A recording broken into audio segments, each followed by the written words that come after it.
வேலைக்கு போகாம வீட்ல இருக்கக்கூடிய பெண்களுக்கு எல்லாருக்குமே மனசுக்குள்ள ஒரு விஷயம் இருக்கும். நம்மளும் ஏதாவது ஒண்ணு பண்ணணும். 4 காசு சம்பாதிக்கிற மாதிரி வீட்ல இருந்தே ஏதாவது பிசினஸ் பண்ணா நல்லாயிருக்கும் அப்படின்னு சொல்லிட்டு நெறைய விஷயங்கள மனசுக்குள்ள யோசிச்சுட்டே இருப்போம். அத முன்னெடுத்து வைக்கிறதுக்கு ரொம்ப தயக்கமா இருக்கும். ஆரம்பிக்கிறதுக்கு முன்னயே பல சேலஞ்சஸ் கூட நம்ம ஃபேஸ் பண்ண வேண்டியிருக்கும். ஒரு பிசினஸ் ஆரம்பிக்கிறதுக்கு முன்னாடி ஆணா இருந்தாலும் சரி, பெண்ணா இருந்தாலும் சரி, ஒரு சேலஞ்சஸ நம்ம ஃபேஸ் பண்ணுவோம். ஆனா பெண் அப்படின்னு சொன்னா சொல்லவே வேண்டாம். அவங்களுக்கு முக்கியமா ஒரு 3 சேலஞ்சஸ் இருக்கு. ஃபர்ஸ்ட்டு என்னன்னு பார்த்தீங்கன்னா, ஃபேமிலிட்ட பர்மிஷன் வாங்கணும். முதல்ல நம்ம ஒண்ணு ஆரம்பிக்க போறோம் அப்படின்னு சொல்லி முடிவு பண்ணுனா, ஃபேமிலில இருக்கக்கூடிய ஹஸ்பண்ட்ட முதல்ல பர்மிஷன் வாங்கணும். அப்புறம் பார்த்தீங்கன்னா, மாமனார், மாமியார், அப்புறம் நம்மளோட அம்மா, அப்பா, நம்மள சுத்தி இருக்கக்கூடிய சொந்தக்காரங்க கிட்டலாம் பர்மிஷன் வாங்கி வரங்குள்ளயும், நமக்கு இருக்கக்கூடிய கான்ஃபிடென்ட்ல பாதி லெவல் உடைக்கப்பட்டுரும். அங்க பலரும் பலவிதமான அட்வைஸ்கள பண்ணி நம்மள கன்ஃப்யூஸ் பண்ணி விட்டுருவாங்க. அதுக்கப்புறம் பார்த்தீங்கன்னா, ஒரு வேள பர்மிஷன் கிடைச்சா கூட, இந்த டைம் மேனேஜ்மெண்ட் பண்ணணும். வீட்ல குழந்தைங்க இருக்கிறாங்க அப்படின்னு சொன்னா, அவங்கள படிக்க வைக்கணும். பெரியவங்க இருக்காங்கன்னா, அவங்கள கவனிக்கணும். அது போக நம்மளும் டைம் மேனேஜ்மெண்ட் பண்ணி அந்த பிசினஸ்க்காக ஒரு நேரத்த ஒதுக்க வேண்டியிருக்கும் அப்படின்னு சொல்லி, பல விஷயத்த பார்க்க வேண்டியிருக்கும். 3வது ஒரு விஷயம் என்னன்னு பார்த்தீங்கன்னா, நம்ம ஒரு பெண்ணா இருந்து, அதுவும் வேலைக்கு போகாம இருந்து, நான் ஒரு ஐடியா வச்சிருக்கிறேன். அந்த ஐடியாவுல நான் ஒரு பிசினஸ் பண்ண போறேன் அப்படின்னு சொல்லிட்டு, நம்ம ஃபேமிலி மெம்பர்ட்ட நம்ம சொன்னா கூட, நம்ம ஹஸ்பண்டே இருந்தாலுமே ஃபர்ஸ்ட்டு அந்த பிஸ்னஸுக்கு ஸ்பான்சர் பண்ணுறதுக்கு யாருமே ரெடியா வரமாட்டாங்க. பணத்த குடுக்குறதுக்கு ரொம்ப யோசிப்பாங்க. இது கரெக்ட்டா வருமா? இதில வின் பண்ணிருவோமா? லூஸ் பண்ணிருவோமா? அப்படின்னு சொல்லிட்டு பல சேலஞ்சஸ நம்ம கடந்து வர வேண்டியிருக்குது. அப்படி ஒவ்வொரு சேலஞ்சஸையும் கடந்து வந்ததுக்கப்புறம், வீட்ல இருக்கக்கூடிய பெண்கள் ஆரம்பிக்கக்கூடிய ஒரு 7 பெஸ்ட் பிஸ்னஸ் ஐடியாவ தான் உங்க கூட ஷேர் பண்ண போறேன். நம்ம ஐடியா பார்த்தீங்க அப்படின்னு சொன்னா, எப்போதுமே அதிக இன்வெஸ்ட்மெண்ட்லாம் கிடையாது. வீட்ல இருந்து நம்ம என்ன பண்ண முடியும்? இருக்கிற பொருள வச்சு நம்ம என்ன ஸ்டார்ட் பண்ணலாம் அப்படின்னு சொல்லிட்டு தான். ஃபர்ஸ்ட்டு என்னன்னு பார்த்தீங்கன்னா, கிளவுட் கிச்சன்.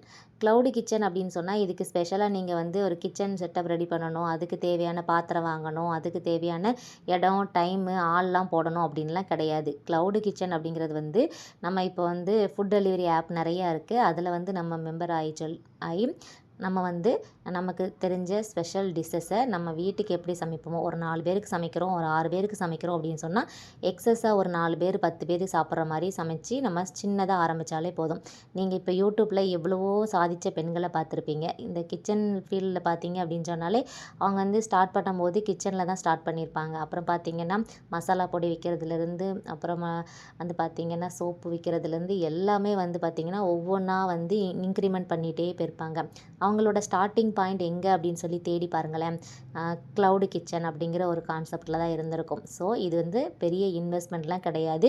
நம்ம டைமை நம்ம மேனேஜ் பண்ணி பண்ணக்கூடிய ஒரு பிஸ்னஸ் ஐடியா. அதில் உங்களுக்கு எந்த சமையல் நல்லா வருமோ அதை நீங்கள் ட்ரை பண்ணி அதை சேல் பண்ணீங்க அப்படின்னு சொன்னால் ரொம்ப யூஸ்ஃபுல்லாக இருக்கும்.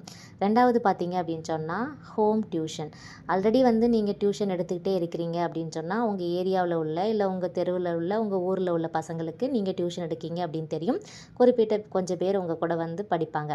ஆனால் நீங்கள் இதையே பார்த்தீங்கன்னா, ஆன்லைனில் டியூஷன் எடுக்கிறீங்க அப்படின்னு சொன்னால், உங்களுக்கு பார்த்தீங்கன்னா, இப்போ உள்ள காலத்தில் எல்லாமே ஆன்லைன் கோச்சிங்காக ஸ்டார்ட் ஆயிருச்சு. படிப்புலேருந்து நம்ம ஒரு துணிமணி வாங்குறதுலேருந்து, மளிகை பொருள்லேருந்து எல்லாமே ஆன்லைனில் கிடைக்கிது. அதே மாதிரி நிறைய பேர் பெஸ்ட் எஜுகேஷனை ஆன்லைன்லேயே தேடிக்கிட்டு இருக்கிறாங்க. இப்போ உங்களுக்கு நல்லா மேக்ஸ் வரும், நல்லா சயின்ஸ் வரும், நல்லா இங்கிலீஷ் கிராமர் சொல்லிக் கொடுப்பீங்க அப்படின்னு சொல்லி உங்களுக்குன்னு பெஸ்ட் ஒரு சப்ஜெக்ட் இருக்குல்ல, அந்த சப்ஜெக்டை நீங்கள் டீச் பண்ணுற மாதிரி ஆன்லைன் கிளாஸை கண்டினியூ பண்ணுங்கள். ஆன்லைன் ட்விட்டர் இது ரொம்ப ரொம்ப யூஸ்ஃபுல்லானது. அதே டைம் நீங்கள் டைமும் மேனேஜ் பண்ணிவிட்டு இன்வெஸ்ட்மெண்ட்டே இல்லாமல் உங்கள் நாலேஜை நீங்கள் ஒரு பிஸ்னஸாக மாற்றிக்கிடலாம். அடுத்து பார்த்தீங்கன்னா, ஹோம் பேக்கரி பிஸ்னஸ். இப்போ உள்ள காலத்தில் நிறைய பேர் பார்த்தீங்கன்னா, அந்த பேக்கரி ஐட்டமை நிறைய விரும்பி குழந்தைங்க சாப்பிட்றாங்க. பெரியவங்களுமே சாப்பிட ஆரம்பிச்சாச்சு. அப்படி இருக்கும்போது சின்னதா ஒரு கல்யாணமா இருந்தாலும் சரி, காது குத்தா இருந்தாலும் சரி, பிறந்த நாளா இருந்தாலும் சரி, எதுவா இருந்தாலுமே கேக்கு அந்த மாதிரி பேக்கரி ஐட்டம்ஸ் விரும்ப ஆரம்பிக்கிற காலத்தில் இருக்கிறோம். அதையே நீங்க ஒரு ஹெல்தியான வேல கொண்டு மக்களுக்கு சேல் பண்ண ஆரம்பிச்சீங்க அப்படின்னு சொன்னா, ஹெல்தின்னு மீன்ஸ் எப்படின்னா மில்லட் கேக்ஸு, அப்புறம் எக்லெஸ் கேக்கு அந்த அந்த மாதிரி டாப் லான்ச்சாக இருக்கக்கூடிய ப்ராடக்ட் எல்லாம் நீங்கள் வந்து உங்கள் ஸ்டைலில் வந்து ஹோம் பேக்கரியாக நீங்கள் ஸ்டார்ட் பண்ணி உங்கள் பிஸ்னஸை டெவலப் பண்ணலாம். இதுக்கு நீங்கள் ஸ்பெஷலாக வந்து ஒரு பேக்கரி கடை போட்டுட்டு அதில் வந்து நீங்கள் சேல் பண்ணணும், உட்காந்து டைம் ஸ்பெண்ட் பண்ணணும், நிறையா பொருள் தேவைப்படும், நிறையா பணம் தேவைப்படும், இல்லை ஆள்லாம் வேலைக்கு வைக்கணும் அப்படின்லாம் கிடையாது.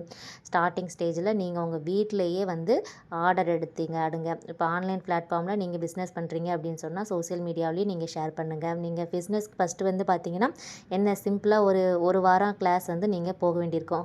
மேபி அந்த கேக்கு பேக்கரி ஐட்டம்ஸ் கற்றுக்கிறலாம் பார்த்தீங்கன்னா ரொம்பலாம் நாட்கள் தேவைப்படாது. 10-15 நாள்லேயே பார்த்தீங்கன்னா ஈஸியாக வந்து கற்றுக்கிடலாம். அதை நீங்கள் பர்ஃபெக்டாக செஞ்சு கற்றுக்கிட்டீங்க அப்படின்னு சொன்னால் கண்டிப்பாக உங்களோட இன்வெஸ்ட்மெண்ட்டும் கம்மி, உங்களோட ப்ராஃபிட்டும் அதிகமாக கிடைக்கும்.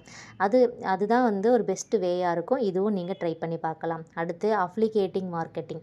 இந்த அஃப்ளிகேட்டிங் மார்க்கெட்டிங் அப்படின்னு சொன்னால் இது எதுவுமே எனக்கு செய்கிறதுக்கு டைம் இல்லை. ஏன் அப்படின்னு சொன்னால் நம்ம வேறு ஒருத்தங்க செய்கிற ப்ராடக்டை நீங்கள் வாங்கி சேல் பண்ணலாம்.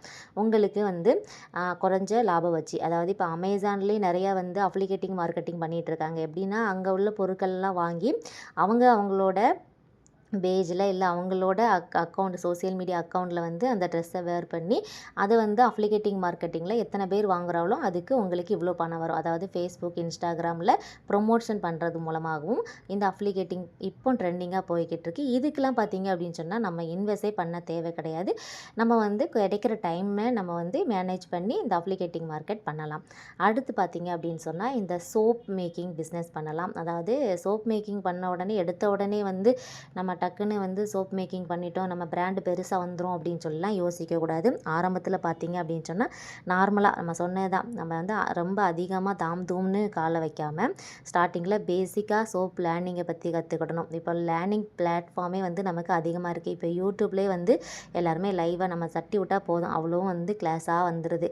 அதுவும் உங்களுக்கு செட் ஆகலை அப்படின்னு சொன்னால் நம்ம பக்கத்து ஏரியாவில் நம்ம லோக்கல் ஏரியாவிலேயே இப்போ நிறைய ஹெர்பல் சோப்பு, நலங்கு மாவு சோப்பு, குப்பைமேனி சோப்பு, அப்புறம் மஞ்சத்தூள் சோப்பு, வேப்பிலை சோப்பு, ஆலிவேரா சோப்பு அப்படின்னு சொல்லிட்டு ஹோம் மேட் சோப்பு தயாரிக்கிறது எப்படின்னு சொல்லியே டீச் பண்ணுறாங்க. அந்த மாதிரி நீங்களும் கற்றுக்கிட்டு புதிய முறையில், அதாவது டிஃப்ரெண்ட்டாக நீங்கள் வந்து உங்கள் ப்ராடக்டை வந்து லான்ச் பண்ணுங்கள். அது கொஞ்சம் கொஞ்சமாக சேல் ஆக ஆரம்பிக்கும்.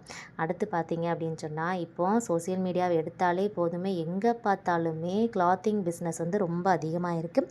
அதுவுமே ஒரு பெஸ்ட்டு வே. நம்ம வந்து எப்போதுமே வந்து ஒரு பெண்களுக்கு வந்து ரொம்ப இம்பார்ட்டன்ட் பார்த்திங்கன்னா சாரீ, ட்ரெஸ்ஸஸ், அப்புறம் நம்ம ஆக்சசரிஸ், அப்புறம் வந்து இப்போ நம்ம தலையில் வச்சுருக்கல இந்த பூ, இது கூட ஒரு பிஸ்னஸ் தான். பெண்களை கவரக்கூடிய நிறைய பிஸ்னஸ் இருக்குது. அந்த மாதிரி நம்ம ட்ரை பண்ணலாம். ஆக்சுவலி நான் வந்து பார்ட் 1 வீடியோ வந்து அப்லோட் பண்ணியிருக்கிறேன். அதுலேயுமே வந்து ரொம்ப யூஸ்ஃபுல்லாக ஹோமில் இருந்து செய்யக்கூடிய பிஸ்னஸ் எல்லாம் அப்லோட் பண்ணியிருக்கேன். அதில் சொல்லாத விஷயங்களை தான் இன்றைக்கி நான் அவங்க கூட ஷேர் பண்ணிகிட்ருக்கிறேன். இந்த வீடியோ உங்களுக்கு கண்டிப்பாக யூஸ்ஃபுல்லாக இருக்கும். பார்க்குறவங்க வந்து நம்மளால் என்ன பண்ண முடியும், நம்ம வந்து வீட்டில் இருக்கிறோம், சமைக்கிறோம், குழந்தைங்கள பார்க்குறோம், கிடைக்க டைமில் வந்து கொஞ்சம் நேரம் ஃபோன் நோண்டிக்கிட்டு இருக்கிறோம், அப்படியே டைம் பாஸ் பண்ணிக்கிட்டே இருக்கிறோம் அப்படின்னு சொல்லி வாழ்க்கை வந்து இன்னையோட முடிய போகிறது கிடையாது. வாழ்க்கை ஓடிக்கிட்டே தான் இருக்கும். ஸோ நம்ம அந்த வாழ்க்கைக்கு நிகராக ஓடணும் அப்படின்னு சொன்னால் நம்மளும் 4 ரூபா வந்து சம்பாதிக்கணுங்க.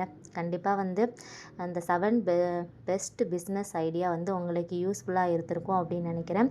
எப்போதுமே வந்து ஒரு விஷயம் ஆரம்பிக்கும் போது இது சக்ஸஸ் ஆகுமா அப்படின்னு சொல்லி ஒரு தாட் வரும். நான் ஒரு விஷயம் சொல்கிறேன் கேளுங்க. நம்ம ஒரு விஷயம் ஆரம்பிச்சிட்டோம் அப்படின்னு சொன்னாலே அந்த விஷயம் சக்ஸஸ் அப்படிங்கன்னு அர்த்தங்க. ஆரம்பிக்காமல் இருக்கிறதுக்கு நம்ம ஆரம்பித்து அந்த விஷயத்தை விடாது நம்ம கொண்டு போனோம் அப்படின்னு சொன்னால் கண்டிப்பாக சக்ஸஸ் வந்து நிச்சயம். அதுக்கு கொஞ்சம் பொறுமையும் நமக்கு வந்து கொஞ்சம் உழைப்பும் தேவை. நம்ம உழைப்பை கொடுக்க தயாராக இருக்கிறோம் அப்படின்னு சொன்னால் கண்டிப்பாக இந்த பிஸ்னஸ் ஐடியாவை ட்ரை பண்ணுங்கள். நீங்கள் எந்த மாதிரிலாம் பிஸ்னஸ் பண்ணுறீங்கன்னு கமெண்ட் பண்ணுங்கள்.